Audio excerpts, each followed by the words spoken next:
Good morning, student. I, Dr. Fanibhushan Sharma. Today I am taking very special topic of HVAC transmission. Which type of vibration occurs whenever we erect a EHV line? What are the mechanical features of EHV line?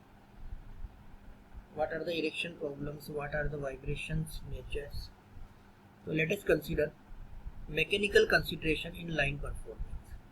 Conductor tension, span length, conductor size, types of conductor, pattern of line, direction of prevailing winds, type of support, clamp of conductor, insulator, assembly from tower, tower type, wind pressure is very important phenomena, height of tower, type of spares and dampers, the designation of the vicinity of the line. In general, the most surf vibration conditions are created by winds without turbulence.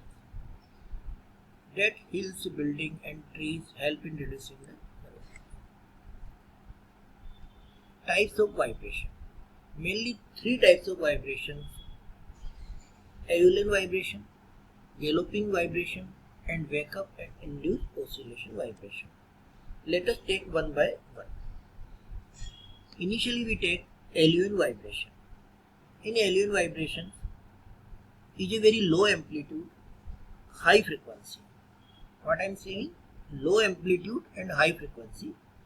That is phenomena. In this phenomena, conductor strand fatting failures occurs at the suspension clamps or at the clamps of the other device stored on the conductor, such as spacers and dampers. What are the galloping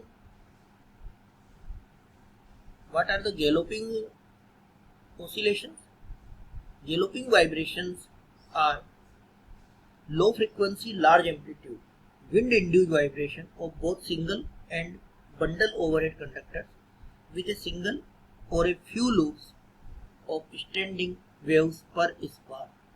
It is caused by moderately strong steady crosswind acting upon an asymmetrical conductor surface.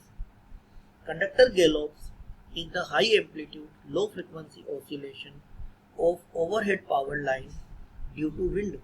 The movement of the wires occurs most commonly in the vertical plane, although horizontal or rotational motion is also possible.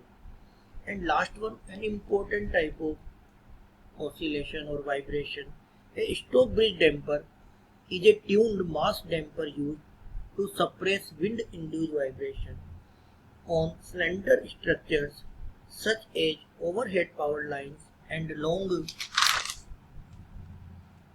cantilevered sign.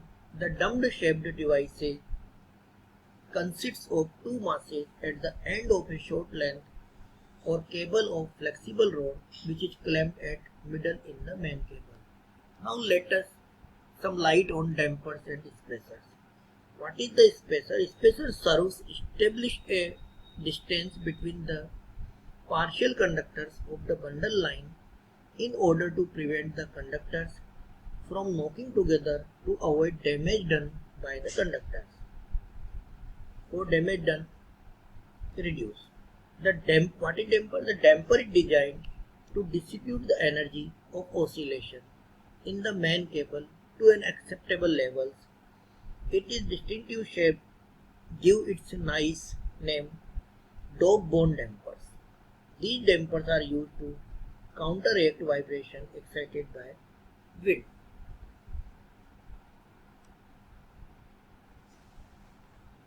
Here again comparison of AC and DC transmission. It's very clear that if the length of transmission is less than 500 km, then no need to going on DC. But if the length of line is more than 500, then DC line is preferable.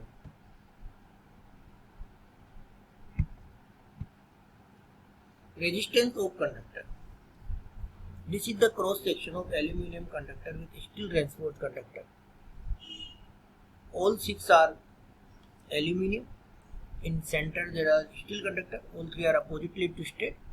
Conductor used for EHV transmission line are always straight most common conductors use a steel course of reinforcement of the strength of aluminum, but recently high tensile strength aluminum is being increasingly used, replacing the steel. The former is known as ACSR, aluminum conductor steel reinforced, and the latter is ACAR, aluminum conductor alloy reinforced, ACAR. Skin effect of resistance in rounded conductor. The skin effect causes the effective resistance of the conductor to increase at higher frequency where the skin depth is smaller, thus reducing the effective cross section of the conductor. This skin effect is due to opposing eddy current induced by the changing magnetic field resulting from the alternating current. Why it is needed bundle conductor in each-way transmission? We already discussed that bundle conductor reduce the corona losses, increase the spacing, or reduce the potential gradient of the surface of conductor. And what are the advantages? We get less inductance, more capacitance, less radio interference, reduced value of surge impedance, and hence more power capacity of the line.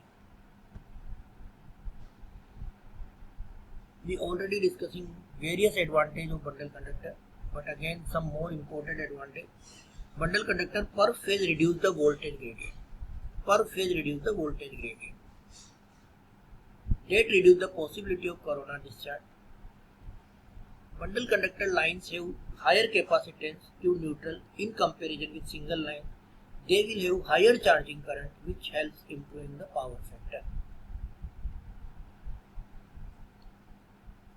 Resistance and inductance of ground return. Situation that occur in practice when ground currents have important effect of system performance. What are the effects? Flow of current during short circuit involved ground, switching operation and lighting phenomena, propagation of waves on conductor, radio noise studies. Thank you very much. Thank you very much.